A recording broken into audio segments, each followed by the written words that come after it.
Plain Truth, a show where we try to get into some of the mysteries, anomalies, and the dirty financial underbelly of the world around us.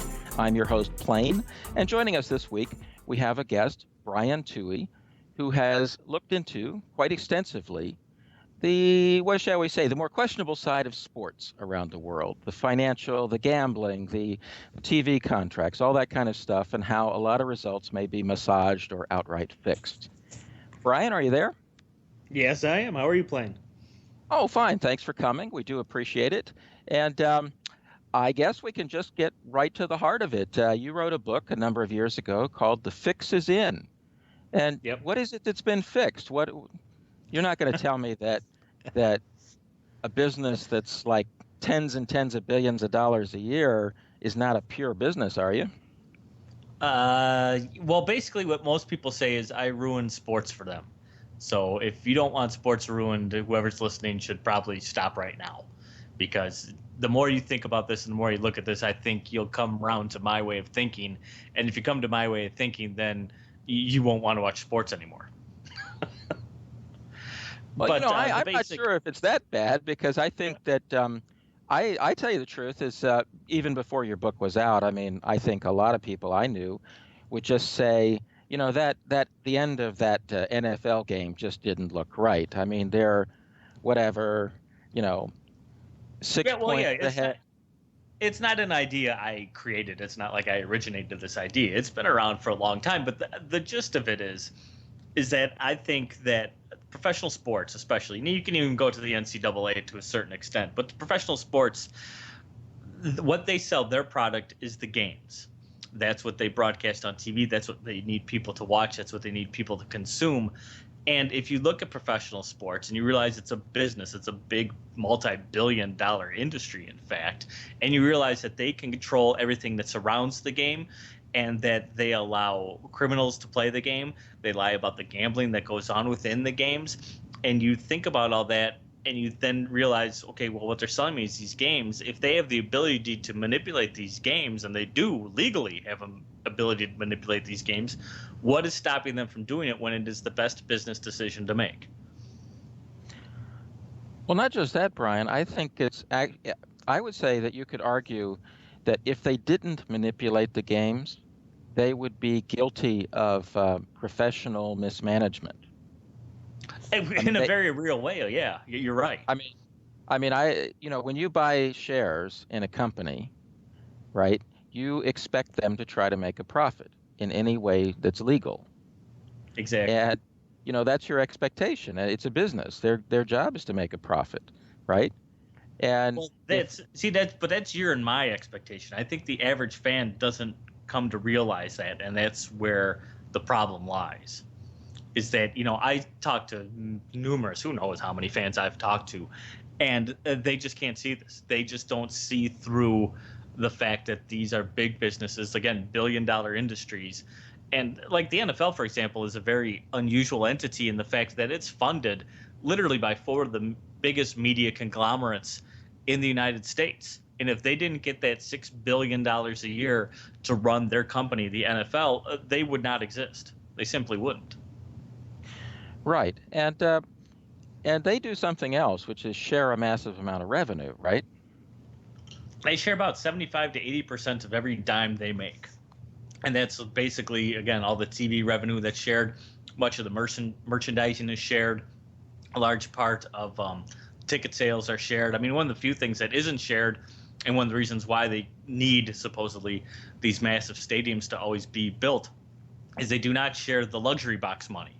That's one thing that each individual team will keep, and that's why there's been such a push over the past 25 years or so to build new stadiums, is because those owners of those teams want that extra revenue that comes directly from those luxury boxes. Right. Well, so then probably like a lot of us, you had your doubts all along about certain games or certain, issues, some referee calling something or whatever, how they always seem to favor a star, like a Magic Johnson or somebody. You know what I mean? They want a marquee player. But when did it kind of get you to the point where you wanted to write a book about it? Well, I think what happened was I always kind of had this idea in the back of my head that, like you said, too many things were too coincidental to have happened just by coincidence, and it always benefited these leagues. And with that kind of thought in mind, there was two books I'd read. Both were about the NFL. One was called They Call It a Game by Bernie Parrish, who was a former NFL player, and then another one called Interference, which was written by Dan Moldea, who was an investigative reporter. And both of them opened my eyes to this idea that games can be fixed and that they have been fixed, and talked about how much money was involved in the NFL and how much of that came from television and that sort of thing. And I wrote an article for a magazine that no longer exists called Paranoia, and it was about how the NFL, I thought, was fixed. And that was probably around 2000, I think I wrote that. And over time, that idea just kept, rotating in my mind until I finally got to a point with my wife's encouragement, because she kept telling me to write a book about the subject, and that's how The Fixes In came about, and that came out in 2010. Well, I think I heard you say something about after 9/11, the Patriots winning, kind of. Well, that was one of the tipping points that really, I think I actually wrote my article about the NFL prior to the Patriots winning after 9/11, but that was the one that was really, to me, suspect, and the one that more people should have looked at, because it didn't make sense. A lot of that season didn't make sense in terms of the Patriots and how they were operating. I mean, they had a $100 million quarterback in Drew Bledsoe, who got injured in week 2 but could have come back in week 5, and instead they stuck with the particular quarterback, who was Tom Brady, and they marched all the way to the Super Bowl with them. And there's just a lot of unusual things associated with that team that year, in this spirit of patriotism, that made the win just that much more suspect. Well, Brian, I'm in Japan, and I think they're masters at fixing games and sports over here. I think they've been doing it for hundreds of years. This last baseball season, the winning team, their star pitcher went something like 24-0. Yeah. And, isn't baseball a game where, like, a 600, is a good performance? Statistically speaking, 24, no losses for a pitcher sounds awfully questionable to me. Well, it is. And you don't see that in the majors here in the United States, that's for sure. I mean, when's the last? Well, you don't see it here in Japan either. And of course, his team was the team that's for the town near where Fukushima is, the disasters-stricken region, which hasn't properly been rebuilt, and of course has a radiation problem as well. And so you look at that, and you have to say, I mean, it was a whole national thing. That region is back. It's recovering, and proof of that is sports. And so now we get into sports as a bigger issue than just money, too. It's a feel good for the country kind of thing, or even a diplomatic thing, right? Like recognizing China and stuff. Yeah. And so I'm just wondering about this, because I saw the last game of that series in Japan, and I tell you, I just had grave doubts that hadn't been somehow massaged and fixed. I can't prove it, of course, but the point is that there's a lot of money, and then now they're selling that guy. He's coming to America. His name is Tanaka, and I guess he signed with the Yankees. Yeah, for around $170 million, I think. And that kind of money is, I don't know. I'm just saying, I only watched one of the games, but I have my doubts, because it was just too perfect. Well, and that's promoted. Oh, and that's the thing. Like you say, it's almost too good to be real. And when you know that sports, especially here in the United States, I don't know if it's the same for Japan, but here, I mean, the NFL, the NBA, Major League Baseball, they are entertainment. They are show business. And they have argued such in court, and they've done it, in fact, in front of the Supreme Court, saying we are entertainment. That's all we are. We're not, people think of sports as something besides entertainment, but it's not. It is, in fact, entertainment. And they put these games on to make money. But when you see these feel-good stories like the one you mentioned happen, it makes you wonder, well, how often does a feel-good story like that really come about? And I think if you look at the NFL, you had the New Orleans Saints after Hurricane Katrina. they became, a national focal point. The destruction of New Orleans and the whole Gulf Coast area, for that matter. It was like the NFL and many others portrayed the fact that the Saints rebuilt, almost single-handedly rebuilt the city of New Orleans. And when they won the Super Bowl, it was like, the culmination of this great big story. And also this year, you had the bombing at the Boston Marathon. And then immediately after that, in Boston, you had the Boston Bruins reach the Stanley Cup Finals.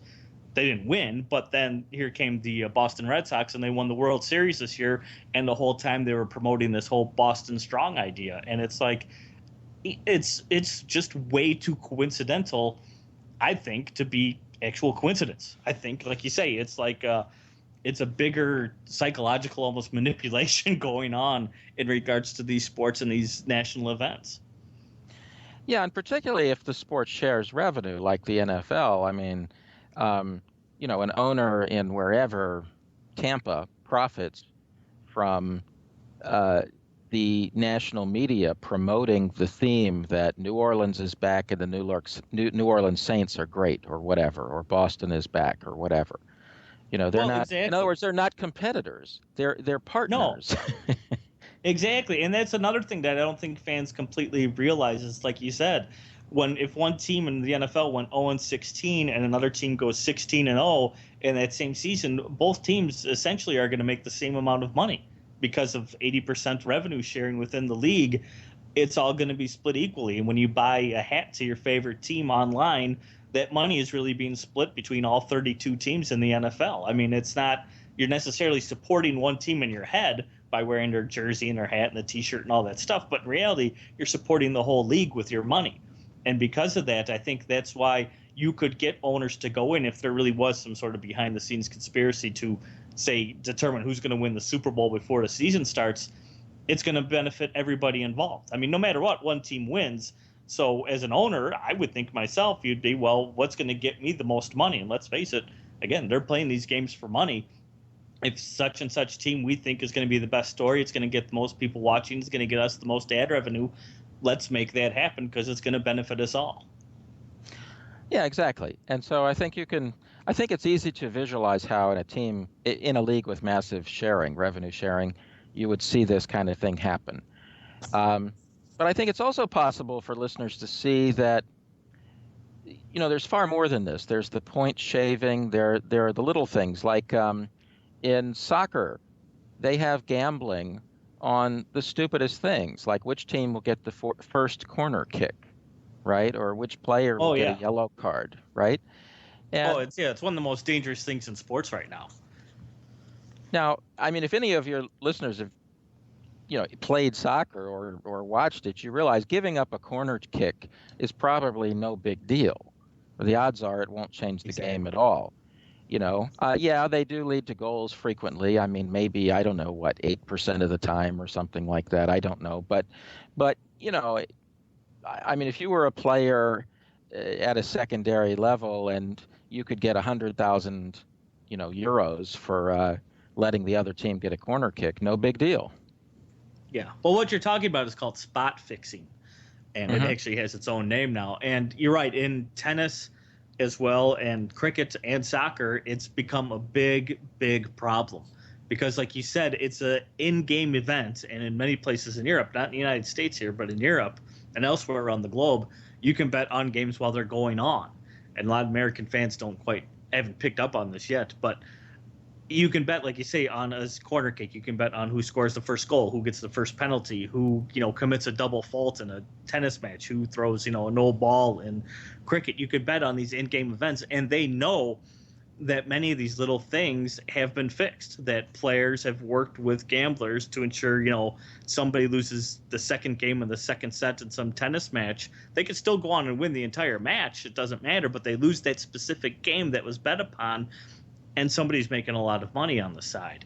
And it's so dangerous because, like you said, how do you prove that two guys were working together to make sure that in-game event happened as they had bet upon it?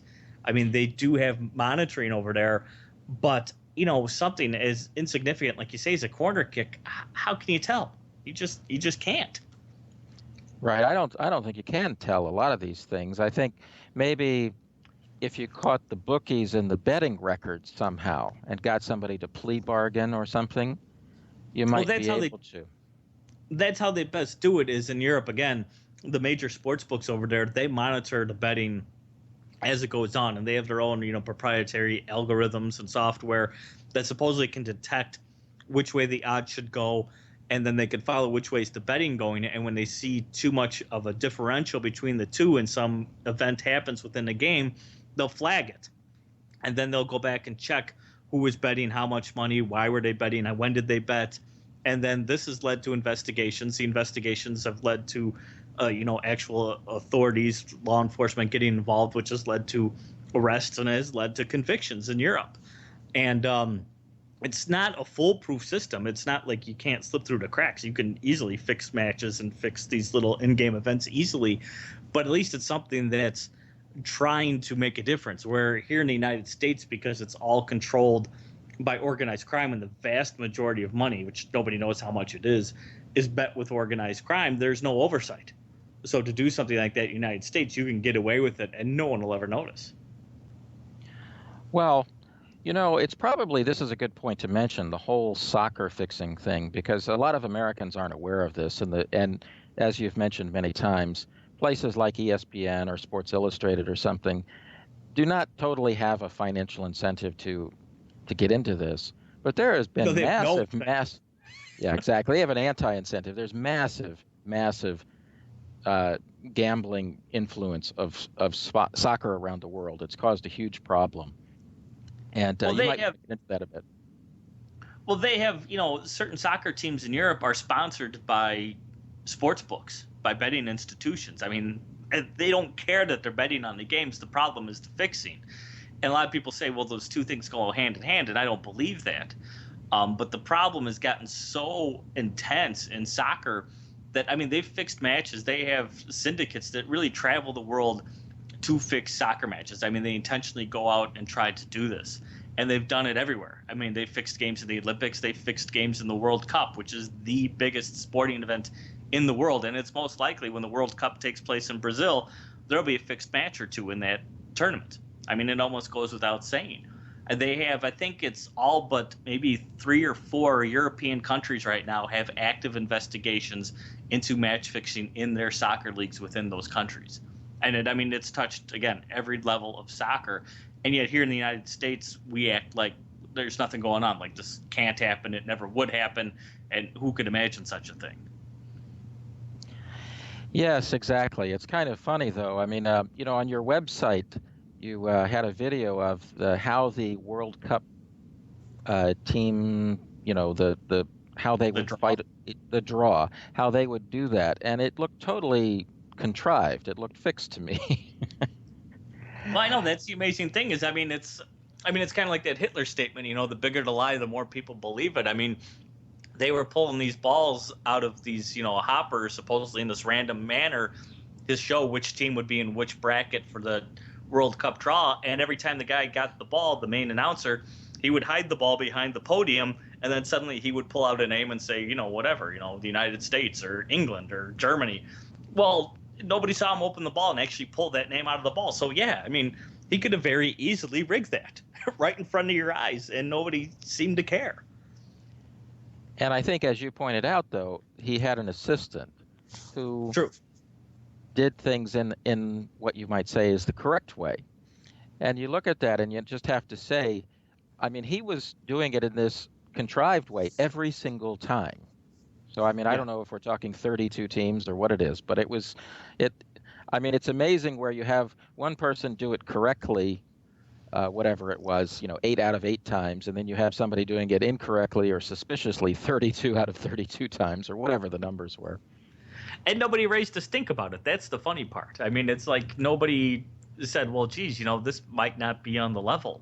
They all just went, okay, that's the way it is. And I think, like you mentioned before, the problem with like the ESPNs and the Fox Sports and these other companies, especially now with soccer, they're all trying to promote soccer more and more because it's one of those kind of untapped resources they have in sports in the United States. And they're starting to bring in, the La Ligas from Spain and the Series A from Italy and the English Premier League. But they don't seem to bother to tell any of the fans, well, the Series A league, for example, in Italy has been corrupt with match fixing for over 10 years. I mean, 10 solid years, an entire decade of known matches being fixed that included referees, that included players, that included team owners. And yet, here it is in the United States. They spend hundreds of millions of dollars to bring it in. They're like, hey, come watch this sport. This is great, isn't it? And they just don't inform the fans of what's been going on or continues to go on in European soccer because they're just looking at the dollars attached to it. Well, I just think it's important to realize that soccer is probably a bigger world, market than American football. I mean, it's a huge thing around the world. And if you've got dozens and dozens and dozens of essentially, convictions or whatever, plea bargains or whatever, then why can't it happen in America? Of course it can. And, there's another thing on your website. You have all kinds of resources, by the way. Why don't you tell your people your website? The main website is thefixisin.net. And that's where you can find everything. Right. And your first book was called The Fix Is In, right? Yeah. In fact, actually, I started the website before I wrote the book just to kind of sort out my thoughts. So the website's actually been around longer than the book. Mm-hmm. Well, on that website, you have other things that you see. The fix is not just that some player or referee takes some money. It can be much more interesting. Or, for example, there's the YouTube video of the NBA draft when they were choosing. Was it Patrick Ewing? Yeah, from 1985. Right. So when you have this superstar who's going to, everybody desperately wants. And let's say there's a key market like New York that desperately needs to revive their interest in a sport. They have a great incentive to rig it so that that town, that team gets the key player. And that's what it looked like. I mean, you want to tell us what happened in that video? Well, you explained it pretty well, is the fact that, yeah, they had Patrick Ewing, who was going to be a number one draft pick. They knew this. And they knew, or they assumed, but they were pretty much right, that he was going to be a superstar. In fact, he got elected to the Hall of Fame not too long ago. And there was, I can't remember now if it was 7 or 9 teams involved in this draft lottery. It was the first ever NBA draft lottery, for that matter. And most of the other teams were in far-flung, like Sacramento and Seattle, but New York was one of the teams in this lottery. And obviously, if you could have this potential superstar in the NBA's hometown, basically, which is New York, in the biggest media market in the United States, that would be the best business decision to make. And it looks like there were 7 teams, now that I remember it. It looks like they rigged this draft lottery. The guy who came out with the 7 sealed envelopes with each team's logo in it, they were going to put them in a hopper, mix them up, and then the commissioner would pick out the winning envelope. Well, instead of just putting all 7 envelopes into the hopper like most people would, because you're going to mix them up when you spin the hopper, the guy who puts them in kind of deals them in like a deck of cards, and the 4th envelope, which would be the 4th whether you started from the top or the bottom, gets violently slammed against the side of this hopper, and it dog-ears the envelope. Well, when they spin the hopper, they stop, the commissioner reaches in, he grabs, I think, like 3 envelopes, tosses 2 aside, and picks the one with the dog ear. Well, the dog-eared envelope winds up being the New York Knicks, and lo and behold, Patrick Ewing's on the New York Knicks, and everybody in the basketball world seems happy with that result. Well, again, that would be the best business decision to make, but you couldn't just outright force it and tell people we're forcing it for this reason. They had to do it in their little magic tricky way, I guess. Mm-hmm. So that's an example of where drafts might be rigged to build up and it's not the only market.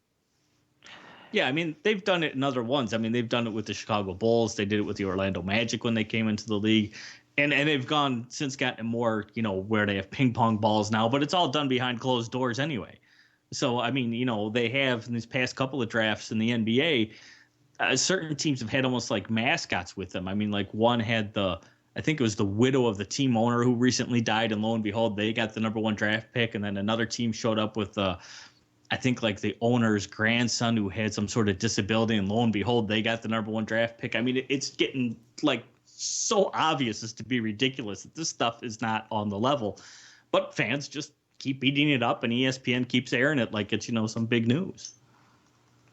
Well, that's what you get. I had a question from your work, and that is, what about just straight out mafia involvement? I mean, some of these places, the sporting facilities, I mean, they started out as like boxing promotion places, didn't they? With some of the bigger arenas in the United States, yeah, I mean, like Madison Square Garden, Chicago, still the former Chicago Stadium in Chicago, Olympia Stadium in Detroit. Yeah, I mean, they were all totally mob connected. I mean, the original founders of both the NFL and the NHL, many of them were bookies, bookmakers, gamblers, mafia, influence guys. In certain teams, like in the NFL, you have the Rooneys, which own Pittsburgh. They're still basically gamblers. They still own racetracks in New York. You have the Bidwell family, which owns the Arizona Cardinals. They were connected with Al Capone back in the day. The Mara family, which owns the New York Giants, their dad, who started the Giants, was a bookmaker. Art Modell, who owned the Cleveland Browns, and they became the Baltimore Ravens, was a bookmaker. I mean, these guys weren't necessarily legitimate guys when they bought these teams, but they bought the teams to kind of make themselves legitimate, to legitimize themselves. And yet many people don't realize this history, and the fact the NFL really glosses over this history. But the fact is, the mafia and organized crime have been, hand in hand with football since its beginning, since its inception. Well, it sounds awfully convenient. I mean, if, let's say, the biggest bookie in the Northeast ends up owning the biggest football team in the Northeast, right? Yeah, it's a little convenient, like you say. Yeah, it's. I mean, it avoids all those messy negotiations when you handle both the point spread and both teams or whatever. Well, exactly, and that's one of the things that bothers me, and what makes it so hypocritical is the fact that the NFL, all the major leagues for that matter, still fight against the legalization of sports gambling in the United States, despite the fact, like you say, the history of some of these guys they were bookmakers. That's how they made their money. But yet they want to keep people from betting on their games. And instead, it's kind of like the war on drugs in many ways. Instead of making it legal where everybody can go buy it, it's all above the board, everything's monitored, they'd rather have it all in the hands of organized crime and these underworld bookies where nobody monitors the money, nobody knows what's going on, and then they'll sit back and say, well, our games are legitimate because nobody's gambling on them. Well, that's the most absurd answer to give. The fact is they're not legitimate because nobody's watching this stuff, and it's more likely that games are being fixed because of that. Absolutely. By the way, recently, hasn't the NHL had a bit of a problem with the Russian mafia being somewhat involved in different games or pressuring players or whatever? Do you know anything about that? Yeah, in the late 80s, early 90s, there was a lot of defections. And a lot of the NHL star players, guys like Pavel Bure, Sergei Fedorov, and some of these others who came over from Russia, especially Pavel Bure, they were known to be connected back to the Russian mafia. And it really goes back to gambling in Europe, because in Europe, you can gamble on anything. You can gamble on the Oscars. You can gamble on, government elections. You can gamble on sports, and you can gamble on hockey and whatever. And the Russian mob would get these kids when they were young, when they were 15, 16-year-old and developing, and they would sink their hooks into them. And once they got into their kind of like pro circuits, they would manipulate them. They would get these players to do their bidding. Well, a lot of these players escaped, came to the United States and Canada to play in the NHL, but the Russian mob never let their, grip go away. So there was, and the NHL kept this really hush-hush very well, but there was threats. I mean, there was players who had, family members kidnapped, people threatened to be killed if certain things didn't go their way. And it's quite likely that there was a clear influence upon the NHL from the Russian mob. And it influenced games and it influenced play. How much, nobody really knows for sure, but the fact is it certainly happened. We just really never learned the depths. And now you have, one of the biggest Russian billionaires owns the New York Nets, or the New Jersey Nets. I'm sorry, Brooklyn Nets. I forget what the heck they're called. But he owns the Brooklyn Nets. And so to think that that guy's not mob connected in some way, and now he's in the NBA without any really oversight over how he got into the NBA, then you have to start wondering what's going to happen with the NBA in this same realm. Well, in addition to that, didn't one of the biggest Russian mafia types buy, was it Manchester United? Was it Manchester United? It might have been. Which I know like two of the biggest, English Premier League teams. One's owned, like you say, by a Russian, and one's owned by some guy in a Dubai, I think, or something like that. I mean, they're not exactly the most savory of characters who are buying into these leagues. Well, it might have been Chelsea. I don't really keep all of it straight, but the point is, uh, if you have somebody who's essentially an admitted huge-scale criminal in another country, and you say that's fine, just go buy a professional sports team, that kind of tells you that not only are they not cracking down on the players and the referees for stuff, they're not cracking down on the owners. No, exactly. And I mean, that was the problem, like I said, with the Italian soccer league, is the fact is they knew these team owners were involved in fixing these games. I mean, they knew it. I mean, they busted them on it. And so, like you said, I mean, how many other leagues are under that same kind of influence and subterfuge going on? I think it's more rampant than people understand because, again, when you have money involved in it all, I mean, money corrupts. I mean, we've seen it corrupt businesses. We've seen it corrupt religions. And we've seen it definitely corrupt politics. Why do we think it does not corrupt our sports? Yeah, exactly.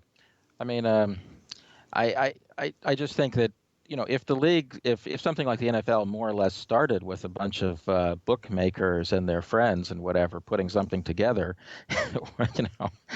I mean, it's just a bit naive to think that things aren't awfully controlled. And I think you can look around the world and see all of these scandals, like cricket has had major scandals at the highest level. And I think in interviews you've talked about the triads essentially going out around the world and negatively influencing sport all over. Could you go into that a bit? Well, exactly. Most of the soccer fixing they know originates from organized crime in the Far East, be it from Singapore, China, and elsewhere. And like I said, they literally have agents everywhere in the world fixing games, trying to influence people, get their hooks in them, get them to fix games. And one of the interesting things I discovered, which hasn't gotten a lot of talk, is the fact that because soccer has become so unfortunately corrupt by this match fixing epidemic, they're getting out of soccer because there's too much heat on them, basically. Well, what else are they gonna? They're not gonna just stop doing what they do because they're making money doing it. So they're gonna have to go into other sports. Well, the biggest expanding sports in terms of gambling market is, the NFL and the NBA and these other American sports that are being broadcast more and more worldwide. Well, I found out that in the United States, there's what they call the Sports Bribery Act in 1964, and that outlawed someone from bribing basically a player, a coach, or a referee to fix a game, to alter the outcome of it. Well, the FBI investigated this for many years, and my book, Larceny Games, is all about what the FBI did in relation to that. But nowadays, I just found a FBI memo not too long ago that says the FBI has turned over all this investigation to their Asian organized crime unit. So even the FBI is actually smart enough to realize that the threat to sports in the United States is going to come from these Asian gangs because they've influenced soccer all over the world. Now, the question is the FBI really going to get off their butt and investigate these things and find corruption within our sports? That's the $1 million question. Well, I always looked at the FBI as kind of being an organization not to fight crime, but to kind of organize it or something like that, and keep it under control, so to speak. Maybe that's a bit jaded, but you know what I mean. It's not. They're not at war. I mean, come on. J. Edgar Hoover denied the existence of the Mafia, right? I mean. Well, yeah. I mean, in fact, J. Edgar Hoover, he bet on numerous fixed horse races because the mob would because they knew we'd like to bet on horse races, and they would rig horses and races and say, hey, J. Edgar, why don't you go bet on this horse and get a hot tip and make sure he won, just to keep him off their back. So that gives you an idea of how ridiculous some of this is. But, the point with this whole topic is that it has so many angles.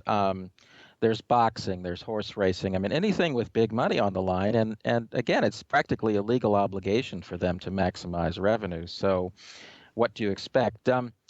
What about changes? Do you think, for example, boxing was notorious for being fixed? Do you think it's cleaner now, maybe, or is that no way, Jose? No. Don't Well, think the so. thing Okay. of boxing was actually the most amazing one to me in all of my research. That was the one that kind of blew my mind because my father was always a big boxing fan, and I never realized this. But when I started researching this book, Larceny Games, I discovered that basically between the late 1940s and the mid to late 1960s, one guy, this mafioso guy by the name of Frankie Carbo, literally controlled boxing in the United States. And I mean controlled it. I mean, he would determine who would fight who.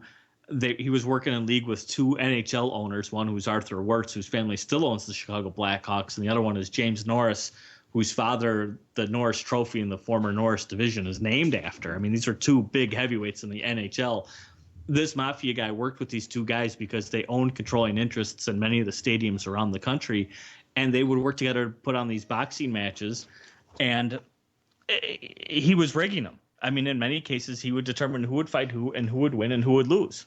And he would tell them, you would get a title shot if you do this for me. I'll make sure you get that. And what frightens me is the fact that after he left, Don King took over and boxing really didn't get any better. But today with the UFC, I see many, many similarities between the way the UFC operates and mixed martial arts as the way boxing operated in the 50s and 60s. I see many parallels, and it would not surprise me if guys like Dana White are out there doing the exact same thing that Frankie Carbo used to do. Well, that's not surprising. I mean, it's the same. It may be surprising to fans. That's the thing is, if people, again, if you look at this as, like you say, as a business, it's not surprising at all, but I don't think many fans look at it as a business. So that's why it can be like, oh, wait, what's this guy talking about? There was, sorry, it's too long here, Brian. There was quite a famous fight with George St. Pierre and Matt Serra. Are you familiar with that fight? I never really followed the UFC too closely. Is that the one where he just recently retired after, though? What it was is George St. Pierre was a champion, and this guy had won a long shot, and he basically got the chance to fight the champion. And the odds on him winning were just astronomical. And he went in there the first round and just pulverized George St. Pierre. And I always wondered if something was fishy about that, because just sort of the look on George St. Pierre's face, I mean, it almost said it all to me. I don't know. I was just wondering if you had heard anything in that line. Well, not on that specific fight, no. I mean, I've heard numerous things about the UFC, and again, that wouldn't surprise me. I had one guy tell me there was a major boxing match on HBO that took place in, I'm going to get it confused because now it's 2014. I think it's 2011, but it was like one of their pay-per-view events. And this guy told me off the record, and I'm not going to tell you which fight it was, but he told me he got text messages like 3-4 days before the fight that told him which round and which fighter to bet on. And sure enough, in that round, that one particular fighter knocked the other fighter out. That must just be a coincidence, Brian. I'm sure it is. I mean, the same with the UFC thing. I mean, there's certain things that are just fishy enough to make you go, well, what happened there? And that's what I tried to look into, because it doesn't seem like anybody else wants to. Not the ESPNs, not the Sports Illustrated, it's none of those. And the worst thing is, it's so hard to prove any of this. I mean, did the guy just get lucky and wallop him, and win the fight? I mean, it's possible.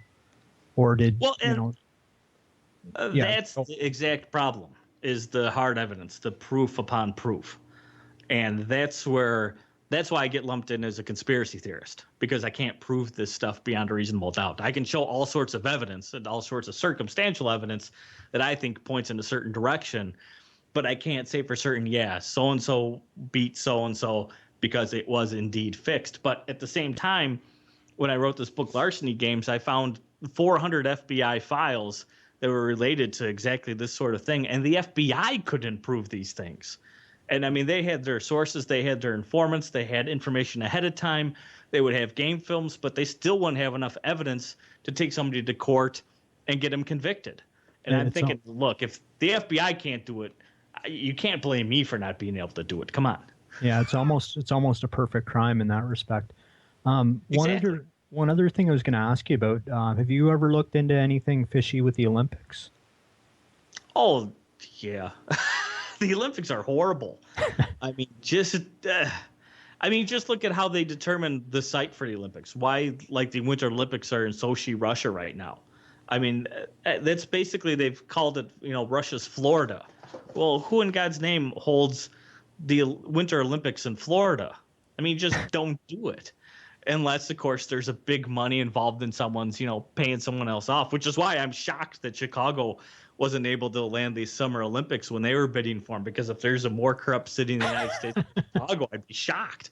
but I mean, this past Summer Olympics, I mean, you saw badminton matches being fixed. You saw, bicycle races being fixed, boxing matches being fixed, wrestling matches being fixed. I mean, it's everywhere. It's horrible.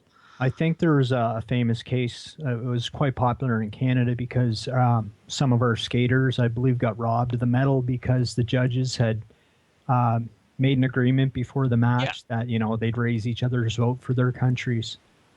Yeah, it was the French and Russian judges. They, I think it wound up, didn't they get a co-gold medal or something like that? I can't remember how it turned out. A pair of Canadian, I know it was a pair. It was a couple. Figure skaters. It was a pairs thing.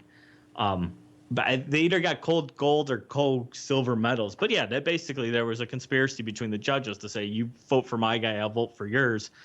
And that's what they did. But the Olympics they're a joke. Yeah. They really are. One other thing I remember too, I think there was quite a few sex scandals and whatnot where they were trying to bribe the officials with sex and money. And yeah, that's the way they, that's how they know they've gotten to many actually European soccer referees, is by giving them prostitutes and giving them sex, basically in exchange for fixing games. So I mean, that's not surprising. I mean, they'll give them gifts, they'll give them money, they'll give them women, they'll give them men, whatever they want. So it's not a whole lot different than politics, I guess. No, not at all. Well, Brian, they're going to hold the Olympics in Tokyo, of course, and that's going to be a world champion event in corruption. You can take it to the bank that whatever you're seeing in Sochi, that's just the warm-up.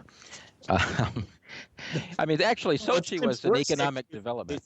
I was going to say, it's going to be worse is when they're in Brazil.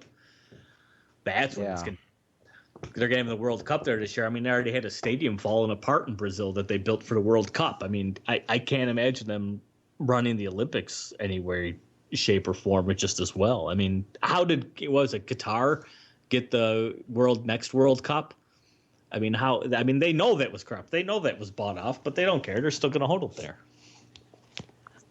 Well, these guys, I mean, the Olympic Committee is made up of a bunch of Western European elitists. I mean, it's like Belgium gets as many votes as China or something, right? Which is, so they want to get rid of sports that aren't popular in Western Europe. So they want to get rid of wrestling, right? I mean, it's ridiculous. They want to get rid of something that, is like the penultimate, I don't know, it's the ultimate image of a sport, right?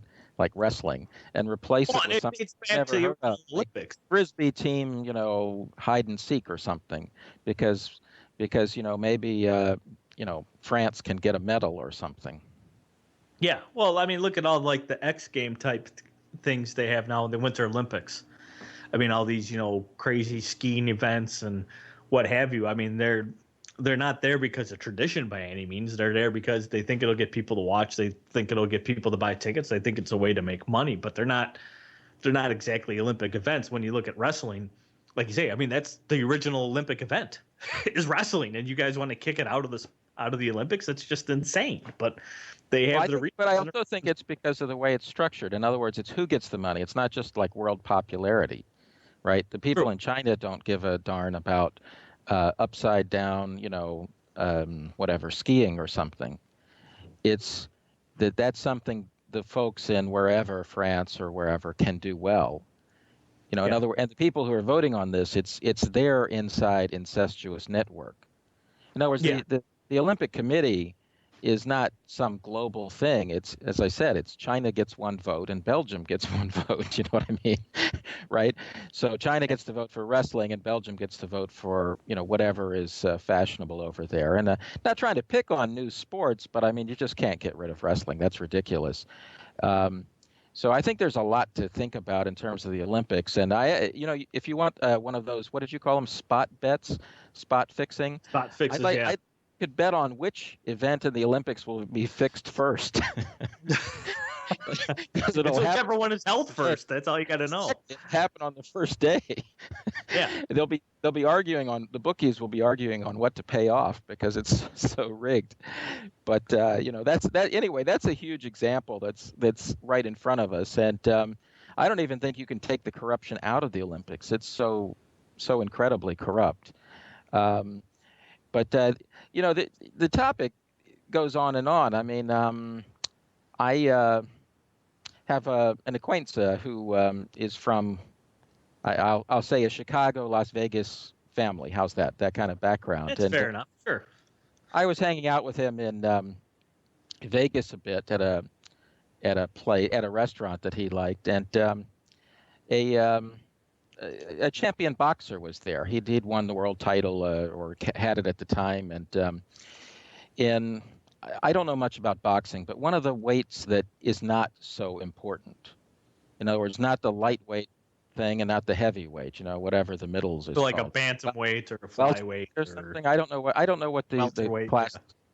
Yeah. And he was from Eastern Europe, and so I got to sit next to him, and I asked him essentially, how have you done in your career? Because he was at the end of his career, basically. I mean, he was now at the point where he shouldn't be boxing because he'd be taking too much damage, but he wanted the money.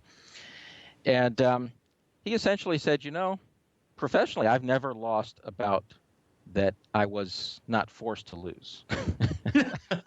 That's what he said. He said, however, undoubtedly I've won ones where the other guy was forced to lose. But they don't tell you that, right? No. You just at some point can kind of figure it out.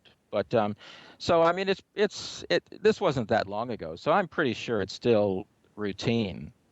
And that guy I know was back in kind of the heyday of Vegas with the bag men, the guys handling the money all over the place, in suitcases and whatever. And I'll just put it this way: when you hear stories like a quarterback can't play in the cold, or I mean, they come up with all these explanations, and they look to me like they were just ordered to lose. And so this is another aspect of possible fixing, is not that a player gets the money. He may just be forced to do it.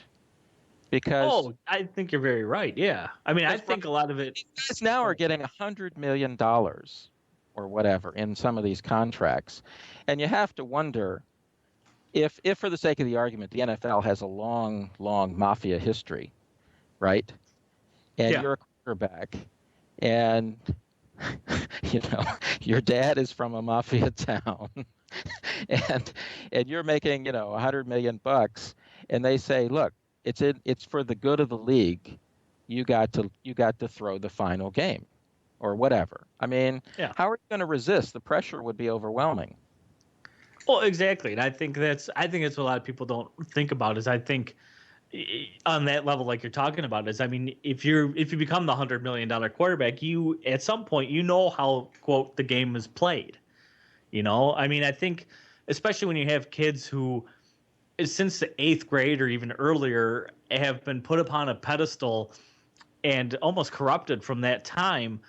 And they learn, when you're in high school, you're the star quarterback, and, you get treated differently, and you get A's in classes if you don't do any work, but you're put on this pedestal, and you learn corruption. And then you get into, the money from coming in from colleges trying to get you to come to their college and play for their team. You learn that college is corrupt, and the same thing. You don't have to go to the classes, and you're put on a pedestal because you're a great athlete and you're a great quarterback, and then you get paid under the table by agents who are trying to recruit you, and then you get into the NFL. I mean, all you've learned is about sports is corruption and money and how the game is really played. And like you say, now you're making $100 million, and somebody taps you on the shoulder and says, hey, look, you got all this money, you work for us, you're going to do what you're told, and perhaps they add the or else at the end. But maybe they don't even have to do that. I mean, the Tim Donaghy, who was the NBA referee, who claimed that the NBA would basically tell the referees how to influence games, he said really at a certain point, they didn't have to be told how to influence games. They just knew how and when to influence games and who to influence them for. I mean, it's like an unspoken thing. It was just like a little wink and a nod. They're like, okay, we know what you need and we'll take care of it. I mean, I think it could be that simple. You know, Yeah, I don't think. Oh, go ahead. I was just going to say this almost. I don't know if you guys remember the episode or if you've seen it, but there is an old episode of the X-Files where one of the lackeys asked the smoking man who he wants to win the Oscars, and he basically says, "I don't care. I just don't want the Bills to win the Super Bowl." And the guy says, "That'll be tough. The Bills won it bad." And then he said, "So did the Soviets in the '80s." And he said, "What are you saying? You rigged the Olympic hockey game?" And he said, "What's the matter? Don't you believe in miracles?" It's almost like they're telling us. It's almost like they're saying in our face.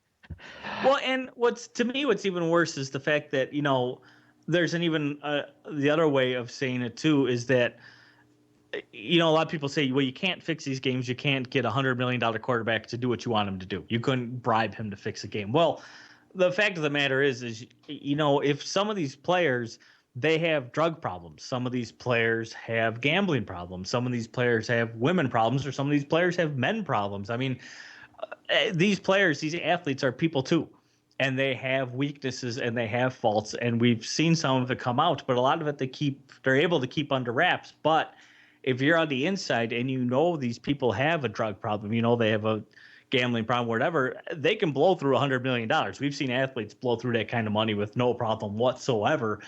Then you can get them to do your bidding. If you have to blackmail them, you can do that. You can say, look, you failed the drug test. We can make it public, or you can lose a game for us. Or look, you have a gambling problem. You owe my bookie $1 million. You don't have that money. You got to settle up Tuesday. All right, well, you're going to fix the game for us. I mean, I think there's many ways to do this if you want this to get done, and none of it gets looked at properly. Are you familiar with predictive programming or memering? Not really, no.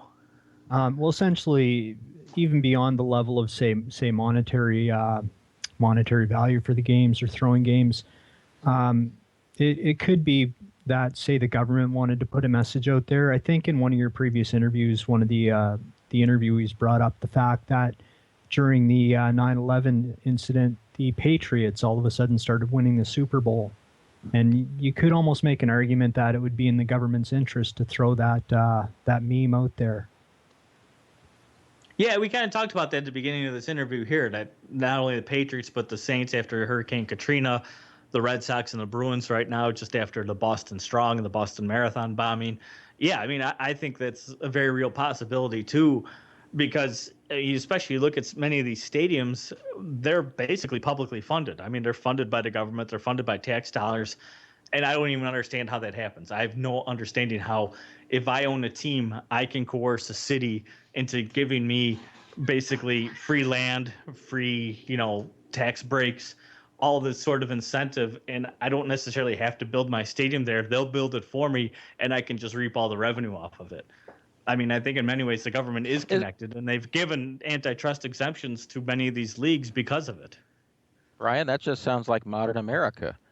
It's all an inside job. True. It's an inside deal. It's right, a corrupt business, political, corporate thing exempt from the laws. What's different about that from Wall Street or whatever? The fix is in. The fix is in everywhere. Ryan, the fix is in, man. On all levels. On all levels, it's the fix is in, and but by the way, going back to that thing about I mean I hate to ruin the childhood dreams of the sports, but I'm just going to say that if a Mafia guy gives you $100 million, I think there might be a few what shall we say, less than savory Strings aspects attached. of the deal, strings attached. Okay, and so from my point of view, you're looking at teams and stadiums and leagues and whatever that have practically been created by the mob. I mean, some of these guys are murder incorporated. They're not just like low-level guys. Some of them were like, So I don't think that it's so clean. You're getting $150 million contract and they have to lean on you. I'm not sure that's how it works. I think it's more like, as you were saying, there may be unspoken understandings that, you just have to take one for the good of everybody, and the good of everybody is, sorry, this year the Patriots have to win. And I would agree with you. I think that I was just going to say, I think there's levels to this idea of fixing and manipulation, and that's why I say, I think if like if a gambler or a low-level organized crime, a bookie type of guy, realized that player X has a drug problem and they have a serious drug problem, then they can get to that guy and get them to do what they want. And then I think there's another level where, like you say, the leagues are involved, and then maybe even there's another level above that where the government and some of these powers that be are involved. I just think there's actually a lot of this very real potential for games to be fixed all over the place. I mean, I don't think this is like professional wrestling. I don't think every game is scripted or manipulated, but I think in many ways, the NFL says we want to make sure games are close until late into the fourth quarter to make all our advertisers happy. They will do that. The NBA says we want a playoff series to go to 6 or 7 games as opposed to be a 4-game sweep. They'll try to force that into being. Same with Major League Baseball and the NHL. I mean, I think there's many levels to this, and I think there's many ways to commit this sort of crime. Although on a league-wide level, it's not a crime to fix these games the way they want to. But I just try to get people to think about it like, look, there's many ways to do this. And to think that it doesn't happen is insane because there are so many ways to do this. Well, Brian, I've heard well, let me finish this. Brian, I've heard you talk about it and others as well, something that is with boxing, and maybe it's the case with mixed martial arts now, but it's certainly the case with sumo in Japan, which is a big sport in Japan, that the players, the performers are not independent. They're in Japan they call them stables, but essentially there's like an older guy who controls, let's say, 4 guys, right? And so he's got the contract for him, let's put it that way. And they buy or sell or trade wins and losses strategically for when they need them, right? And it's possible that a performer, a boxer, is told, look, you throw this one, but we guarantee you we'll get you one, within the next year or whatever. Well, exactly. I mean, that's the way, like, this Frankie Carbo guy who, like you mentioned Murder Incorporated, he actually was a member of Murder Incorporated. This guy who ran boxing for 20 years at least, that's what he did. I mean, if anybody's seen the movie Raging Bull, which is about Jake LaMotta, this guy, Frankie Carbo, went to LaMotta and said, look, you want your shot at the middleweight title. If you're going to get it, I'm going to be the one to give it to you. So you got to do something for me. And he made him lose this fight to Billy Fox, which he lost it in such an obvious way. Unfortunately, he got banned from boxing for about 6 months. But once he came back, Carbo did as he promised and gave him a shot at the middleweight title. And that's how Jake LaMotta became, such a big hit, because he did get the title. But I think that it's happened numerous times, that exact same thing. And I think the scary thing is with today, the UFC, it's the same thing. It's the same thing that can happen. Look, you do X for us, we'll do Y for you, and everybody will be happy on the other end. And just to go back to your point about trying to keep it a close game, that would certainly be in their interest, because sports are one of the things that people still watch live, right? They don't DVR it. They watch it, and they have to sit through the ads. So, yeah, definitely be in their interest. Well, and that's, I think, the big selling point about sports, like you said, is it's actually probably the only thing left that people almost have to watch live. I mean, there's really nothing else on TV that I don't think people just DVR. I mean, even American Idol, even like the results show for American Idol, they'll DVR it and watch it whenever they get around to it. But sports, people consume it live, which is why I think so many corporations throw so much money at the NFL and the NBA and Major League Baseball, because they know people have to see it as it goes on. And they don't want them tuning out in the 4th inning. They don't want them tuning out at halftime. They want them watching to the bitter end, because the advertisers are paying for that fourth quarter money, especially after the 2-minute warning. I mean, that's why the 2-minute warning exists in football. It was put there specifically for television purposes, because that's when the game most likely was going to be at its heightened state, and they wanted to throw ads at people right at that time. I mean, it's an intentional development of television. Wow, I had no idea. That's insane. Yeah, that's how the idea of the 2-minute warning came about. That's why there is not one in college, because it's not a television. I mean, though it is a television thing, the NFL allowed basically the TV networks to take over and put that in. Yeah, I know myself. Like, I don't watch a whole lot of TV, but anything I do watch now is pretty much DVR'd, and I get annoyed if I have to actually sit there and not be able to fast forward through a commercial. So that's just sort of the sign of the times. But yeah, Exactly. I don't know how they'd ever get rid of that in terms of sports, because people, it's sort of anticlimactic if you watch it, recorded the next day and you already heard in the radio Exactly. who won the game, right? So Hey, And that's Brian, always the fear. Yeah. uh, not to change the topic too much, but I mean, in your new book, Larceny Games, you spent a lot of time getting Freedom of Information Act requests and stuff like that. And I Yeah. apologize, I haven't read your book yet. What can you say that's new? I mean, for those who may have heard you before or read your book, The Fix Is In, what what have you got to add now? I mean, you did a lot of document, research, but what would you Well, suggest? What? well, as I said, the reason I wrote Larceny Games is because I did a lot of radio interviews for The Fix Is In, and because it was like, quote, a conspiracy theory, unquote, guys would have me on, and then they would be like, there's no way these games are rigged. You don't know what you're talking about. There's no way this happens. Well, I kind of wrote Larceny Games because I was so angry at them. And what it was is I discovered almost by accident that when the Sports Bribery Act passed in 1964, and it made it a federal crime for someone to bribe a player, coach, or referee to fix the game, the FBI started investigating it. I mean, that was their job. So I discovered how, through the Freedom of Information Act, to access these files, and I'm the first one to access any of these files. And over the course of about 2 years, I acquired every single one of them that the FBI had, every one that they didn't destroy or supposedly lose. And it amounted to over 400 files.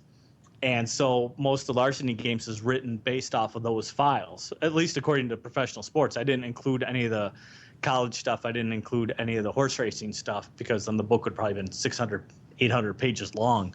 But I included stuff because I wanted these guys who said, you're crazy, this doesn't happen, to go, look, here's what the FBI knew, here's what they investigated, here are the Hall of Fame players, these iconic athletes that they looked at for gambling and potentially fixing games. I'm not making this stuff up. This is a reality. And the odds are that this behavior never ceased. It's just the FBI basically quit investigating it because they couldn't get convictions. Couldn't get convictions, and also couldn't even get arrests, actually. Yeah. But also, I mean, if it's important enough, I mean, J. Edgar Hoover is friends with the mob, so you know what I mean. It's they only want to go after things that they can contain at a low level. And hey, Brian, here's a question: do you think that they go after athletes selectively when they don't want to pay the contracts? For example, you talked about how some of these guys have bad habits. Let's say they organize dog fights or something. I don't know, whatever, right? And this is just a theoretical example, hypothetically speaking, right? And a guy's got $100 million contract and they don't feel like paying for whatever reason. He's no longer marketable, or his talent or his arm is shot or whatever. What happens in those cases? Because some of the prosecutions, the attacks on athletes, seem rather selective to me. What do you think?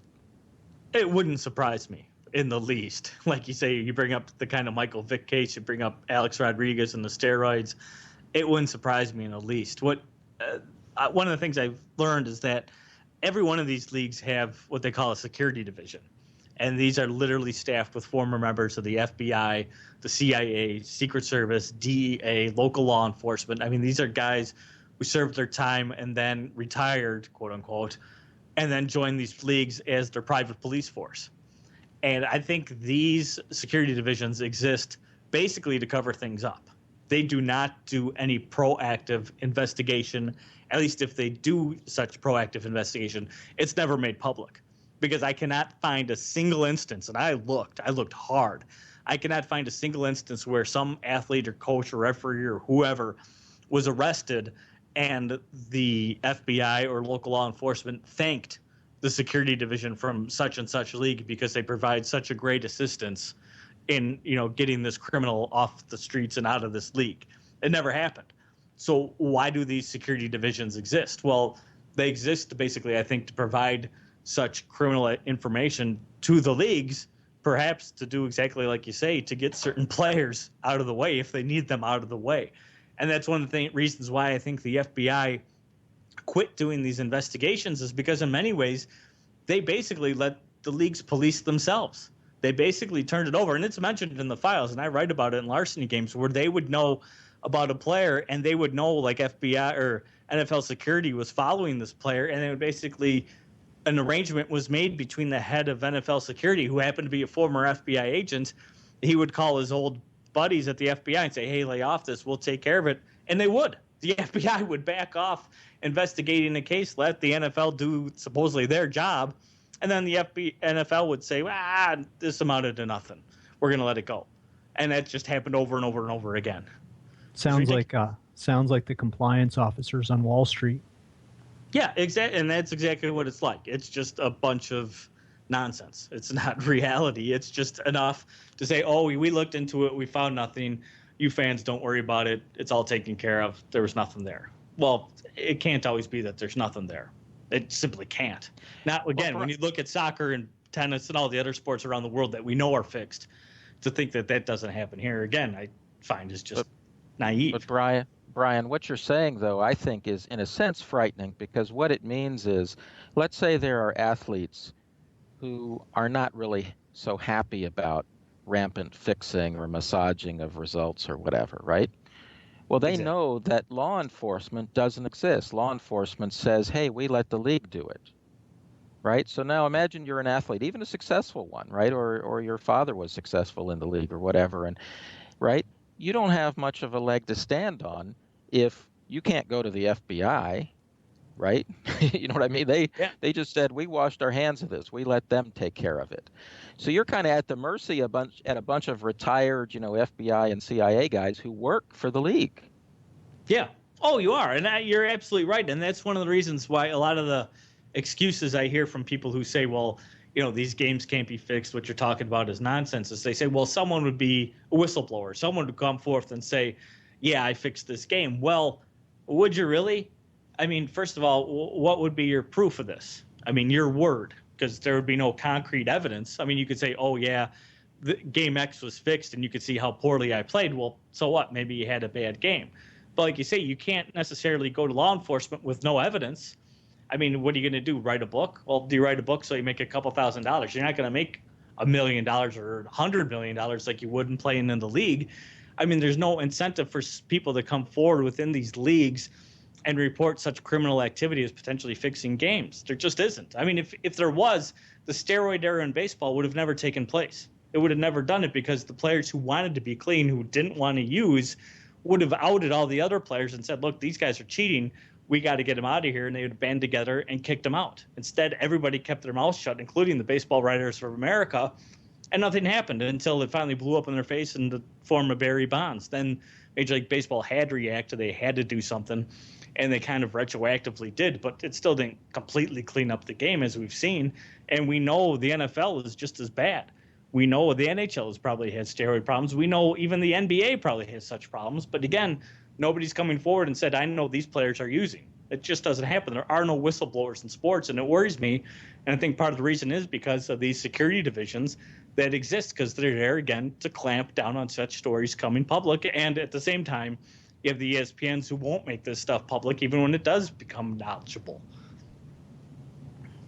Yeah, exactly. And, I don't know about you, but the idea of retired guys from the FBI and CIA who can pull out their cell phones and call, FBI headquarters, that is a little intimidating to the average person. I wouldn't feel too comfortable messing with these guys.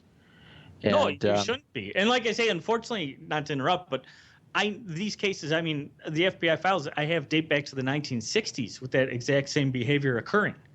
So to think it's not happening now is absurd because it happened 50 years ago, and I can prove it in the FBI files.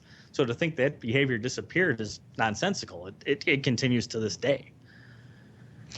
Right, and I think a lot of people just have this naive view about whistleblowers or something. It's not. I mean, you can have your career, your family, all kinds of things ruined. And, I mean, are you really going to even change anything? I mean, even if, I don't know, some devoutly religious guy or something in some sport came out and talked about this, I mean, he'd be drummed out of the sport. I mean, these security divisions would hassle him. You know what I mean? I don't think it would change anything. They would they'd portray him as a nut. They'd say he went crazy, Yeah. or whatever. Yeah, I mean, like you say, there's so many ways to smear such a whistleblower. So many ways, because I mean, so many of these athletes, again, because they were athletes as kids and through high school and into college and then into the pros. I mean, that's their identity too. I mean, many guys to get a job will say, well, I was a former NBA player with such and such team. Oh, were you really? Oh, wow, that's awesome. Well, if you were suddenly this former NBA player who blew the whistle on the sport and said this crime was occurring, you'd be ostracized. You would always be negatively mentioned. I mean, you would just be horrible for everyone else. And again, everybody would line up against you. What about you, Brian? I mean, you're going against the grain, so to speak, here. Have you been invited to, the Sports Writer Association's annual awards or anything yet? No, they hate me. Why? I find it funny too. Well, because of what I write about here. Just for an example, the new book that came out, Larceny Games, came out in September 2013. So about 5 months ago, as we're talking here. And my publisher had ESPN, they had Sports Illustrated, they had Yahoo Sports, they had HBO Sports, they had 60 Minutes. A lot of places ask for a copy of this book because nothing in this book is made up. It's all straight from the FBI files. It's all straight from interviews with people I talked to in the sports gambling industry, former FBI agents, even former head of NFL security I interviewed. I mean, it's all a straightforward, no nonsense, not conspiracy theory book. And all these media outlets asked for a copy, and not one did a single thing with it. Sports Illustrated actually told my publisher, we're going to run an excerpt of this in the magazine. It's going to be out. They never did. ESPN said, oh, we're going to do something with it. They never did. 60 Minutes, nothing. HBO Sports, nothing. Yahoo Sports, nothing. Nobody will cover this book because they know it threatens their bottom line.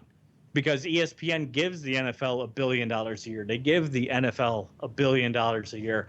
They're not going to affect that money by publicizing what I write about. They're just not going to, because it affects the integrity of the game, which will affect people watching the game, which will affect their bottom line.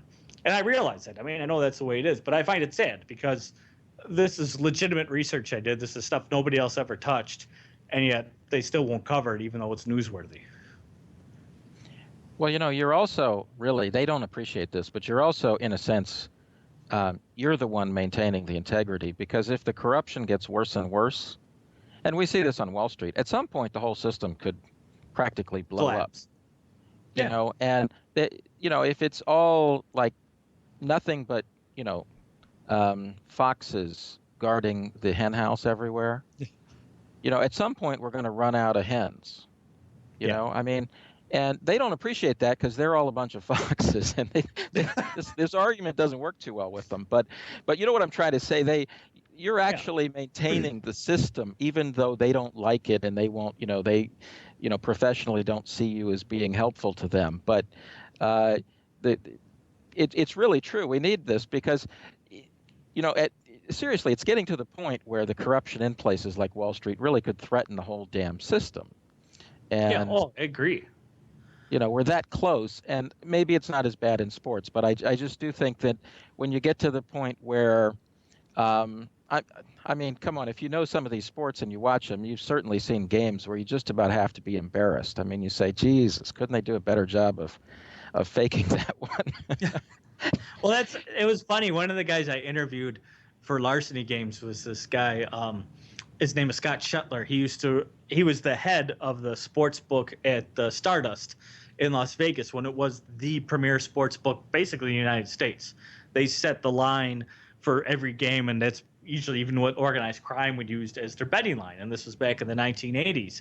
And I managed to get a phone number for him, and I contacted him, and I was a little leery because, when he mentioned this idea of, I think games are fixed, and I think, the NFL might fix their own games. You never know how somebody's going to react to such information. And so I kind of introduced myself. I was talking to him, and I said, I wrote this book, and this is what it's about. He's like, oh, my God, yeah. He goes, I'm sure games are fixed all the time. And I was like, okay, this is a guy I can talk to. This guy knows what he's talking about. He's watched numerous games. He's like, oh, God, yeah. He goes, I know games have been fixed. He goes, there's no doubt. And he, just went on. He just was talking. So, I mean, people know. People do know this sort of thing exists. They just, somebody's got to come forward and talk about it. And unfortunately, many of the great books about sports that I've run across are not written by sports writers. I read this book called Short Circuit, which was written by this guy named Michael Mushaw, which came out back in the 80s about corruption in professional tennis. And then there's this book Interference by Dan Moldea, which really lays out the organized crime ties to the NFL. And that came out in like 1989. And there's a couple other books as well, but none of them are written by sports writers. None of them, because the sports writers won't bite the hand that feeds them. And they know this sort of corruption goes on, but they won't do anything about it. They won't write about it because they know it's career suicide, basically. Mm. Well, this guy I know from a Vegas background was reasonably involved in the sports book side of things, and I think a very high percentage of games they knew the results in advance from a betting point of view. In other words, the point spread. And I don't know what percentage that was. I don't know if it was 35% or 55%, but a lot of the games they knew in advance, essentially who was going to cover or whatever. And I don't know if it's that way now. This is 20 years ago kind of information, 30 years ago. But it's naive to think that that much money doesn't attract the intention to cheat. I mean, it's just too important. And in the scheme of things, like what you're talking about for TV, whether a team wins by 6 points or 9 points, what's the difference? Yeah. Right? The only real difference is to the gamblers. Yeah. To tell you the truth. Oh, yeah. I mean, and statistics fans maybe, but I mean, in the grand scheme of things, a basketball team winning by 12 points or 14 points, what's the difference? Yeah, exactly. But it's like you say, but that's why people are watching into the fourth quarter, because of the point spread and because of their bets. And these leagues know this. And that's why, again, the hypocrisy of them not wanting legalized sports gambling in the United States is absurd, because they realize people are watching because they have a gambling interest. I mean, they'll promote fantasy football, fantasy basketball, etc., because they know it makes people watch more games and pay attention to more teams than they normally would. And they know people are betting on this. I mean, it may not be gambling in the illegal sense, but they still know money is on the line, and they'll promote the hell out of that. But, to make a bet on an actual game with a point spread, oh, no, we can't have that sort of behavior. But at the same time, I mean, I think people have to realize how much money we're talking about gambling-wise. And that's another thing that shocked the heck out of me.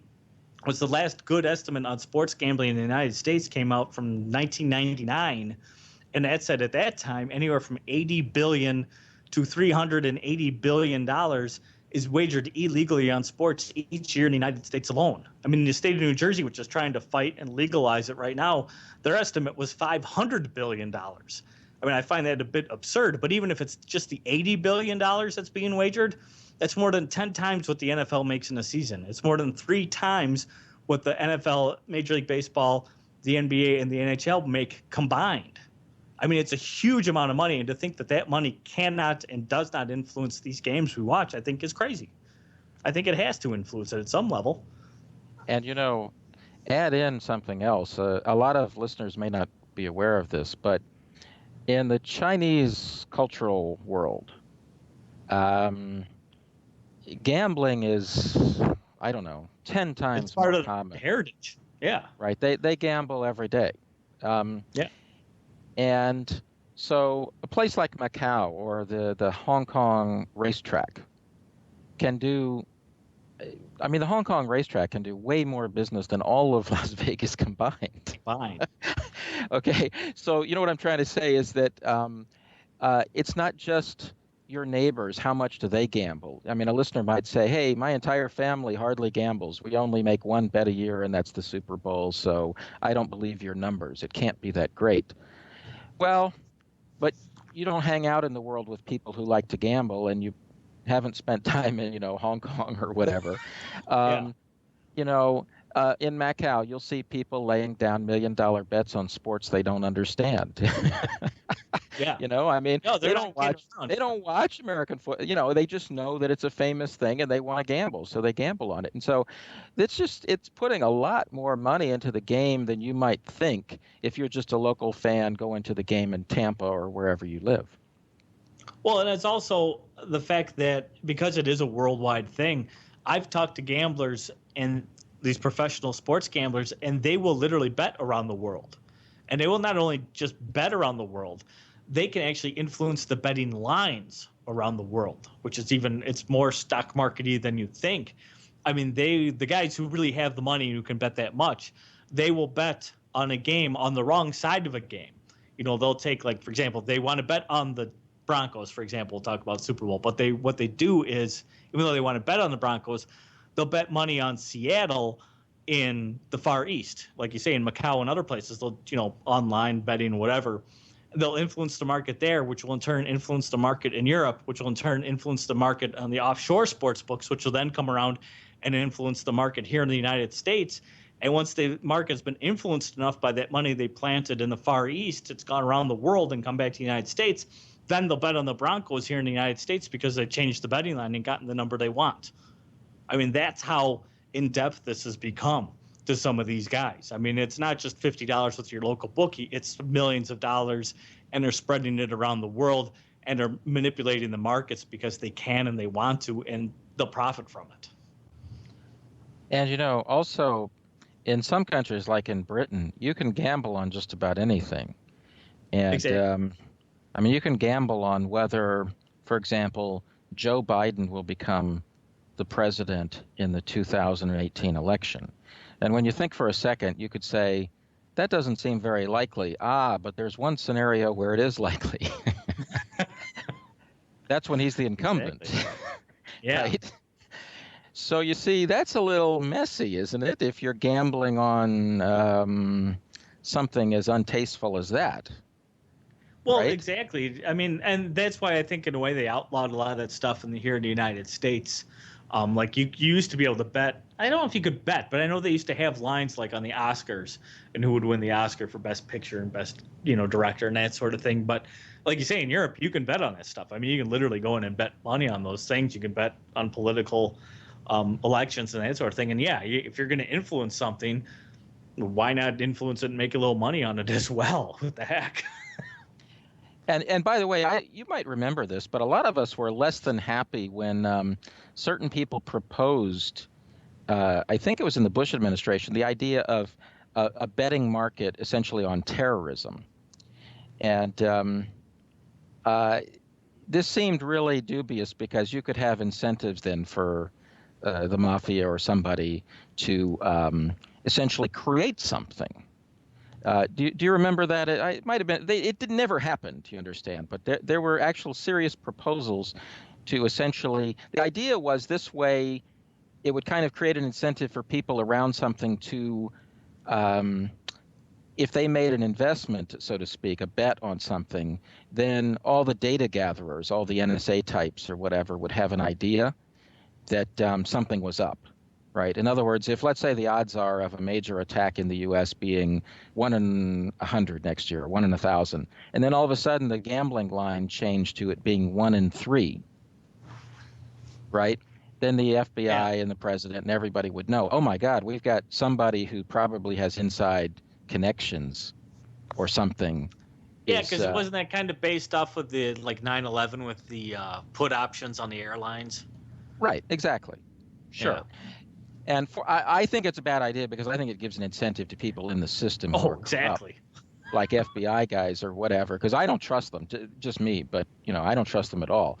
But that was an example, and, that is illegal in the U.S., but it's more legal in Europe, whereas, again, you can bet on things that a lot of us are going to say I'd really rather people didn't bet on. You know what I mean?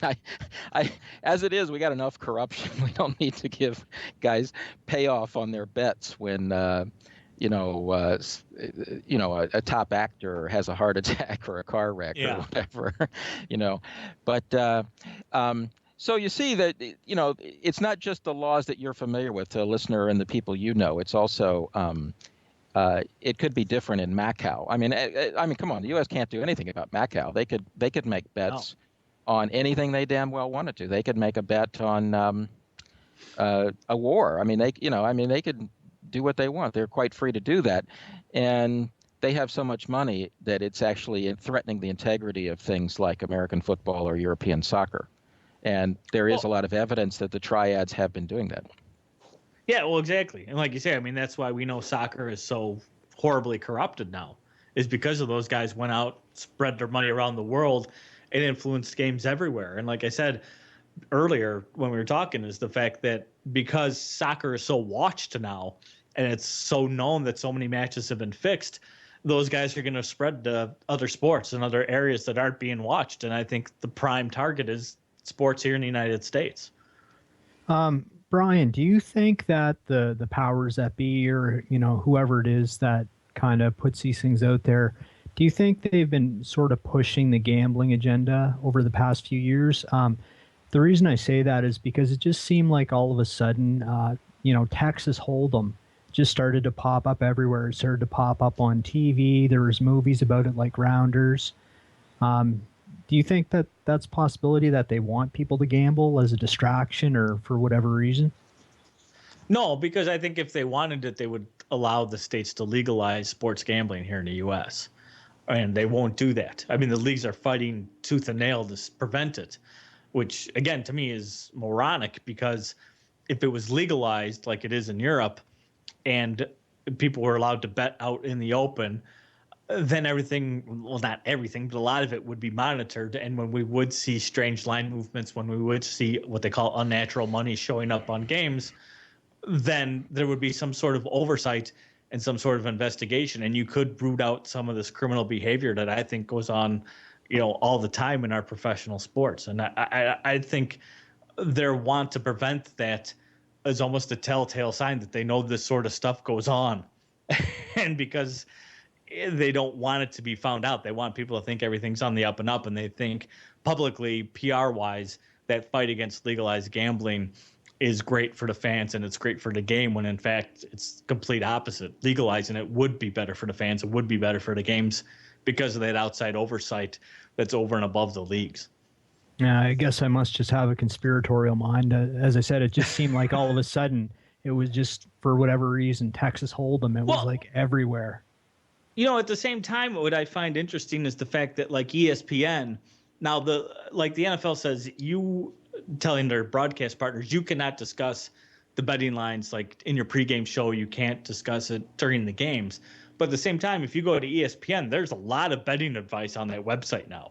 In terms of the NFL, in terms of the NBA, they'll openly talk about the line. They have, a show run by Chad Millman, who's the editor-in-chief, I think, of ESPN Magazine. He has a weekly podcast called Beyond the Bets, where all he does is talk about sports gambling.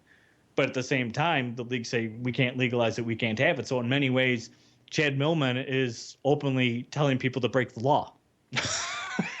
And apparently nobody seems to care about it, including ESPN. So at the same time, I can see what you're talking about. In many ways, they are promoting a pro-gambling agenda, because I think they realize that a lot of sports fans are gambling on these games, which is why there could be as much as $500 billion wagered on these games every year in the United States. And let's not ignore that crowd. Let's cater to it. Well, I think there's another angle to this.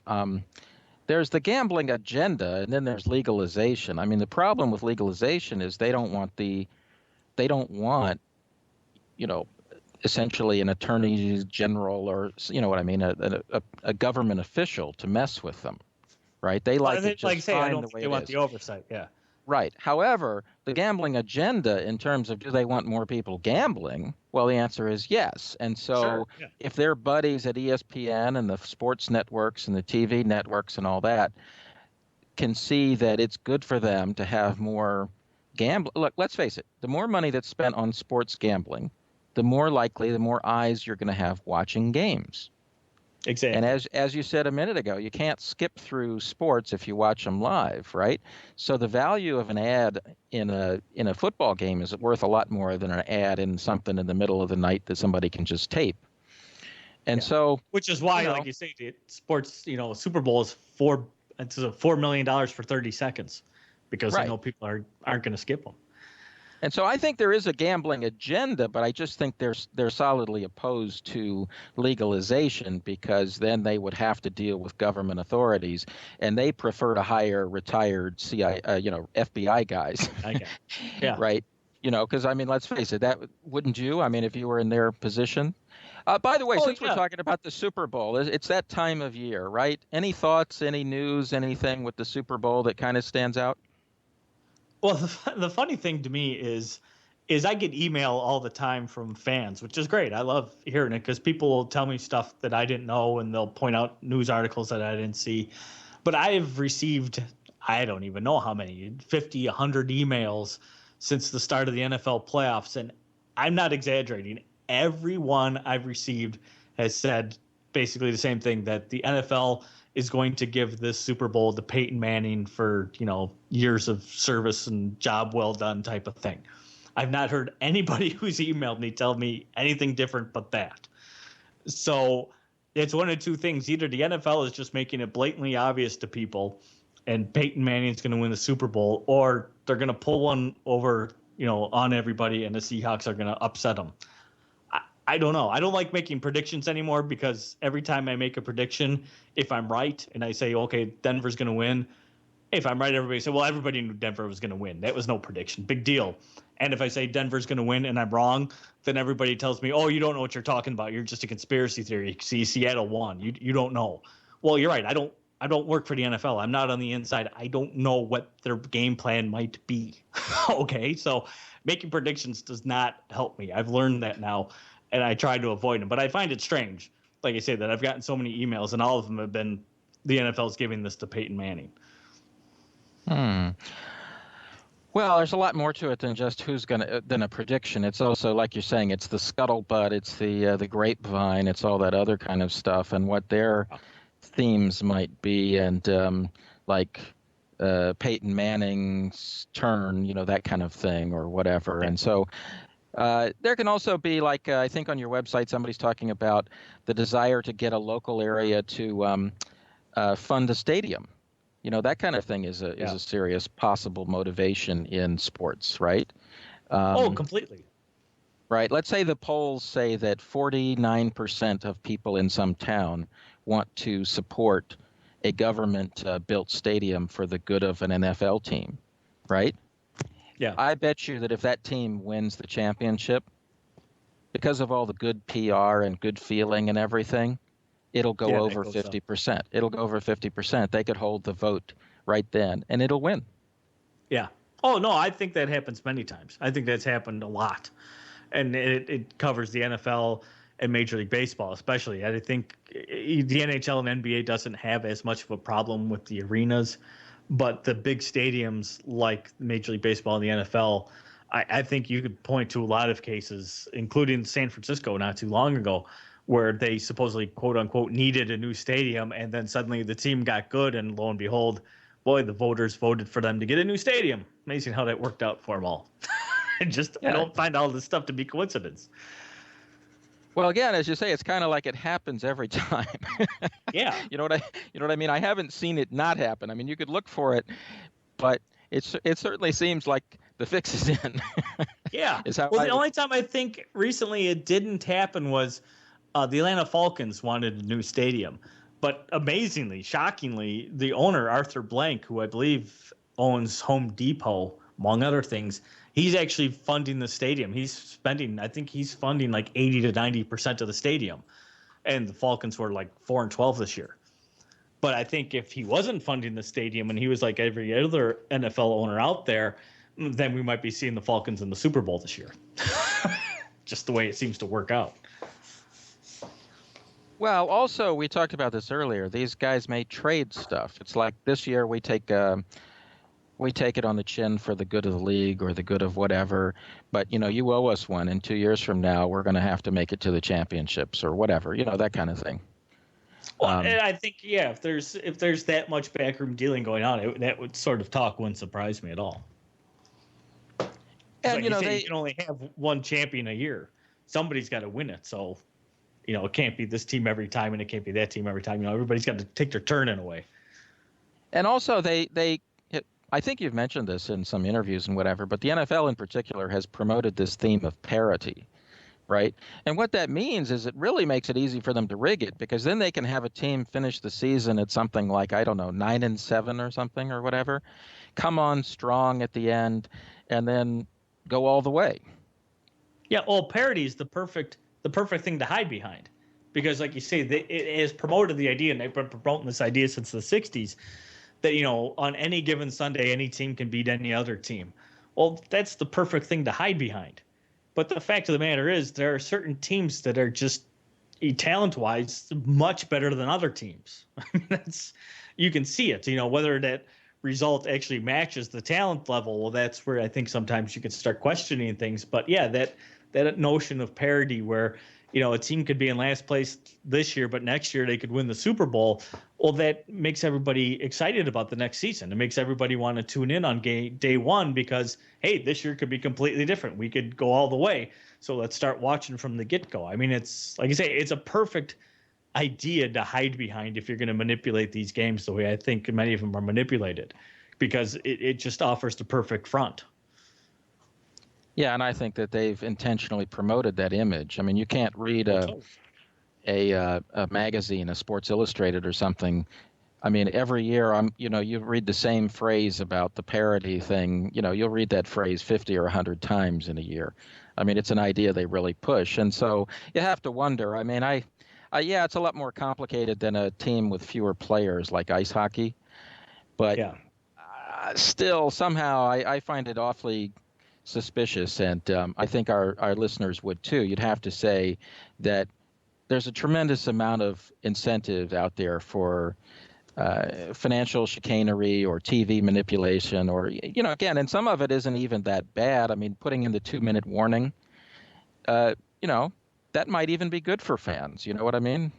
Not saying totally. It's a bad thing, but you can see it's an obvious manipulation of the game just to make some money, and don't be surprised. They're in it to make money. And I think that's a key thing. I guess we're getting close to where we might want to wrap it up. Are there any other topics that we might have covered, perhaps from your book, or things you're working on, looking forward, going ahead? Not, it's a good question. Not really. I mean, one of the things I was kind of working on is a book, which is probably a long time in the making, about owners in these leagues, because I think that's one thing that fans have never really discussed. And it's funny, I can't find a single book out there on really who owns these franchises, why they bought these franchises, why they sold these franchises, and who these people actually were. Because in many ways, like you say, when we talked about the owners, the original owners of the NFL, a lot of them were bookmakers, organized crime related. The guys who started the NHL basically started the NHL because of they owned stadiums and they wanted something to put in the stadiums during the winter months. And so here came the NHL, and they did the same thing with the NBA. I mean, and there's a lot of chicanery that goes on behind the scenes with these owners and who has control over the leagues. And amazingly, when these guys had control of their leagues, that's the same time when their teams did well. I mean, there's a lot of interconnections, but it's something that is probably going to be a long time in the making. But I think it's something fans should know about. I think they should know about the ownership of their teams. Well, I think you're going to have to spend a lot of time in Chicago, or looking into Meyer Lansky, because I mean, a lot of these guys looked like fronts to me.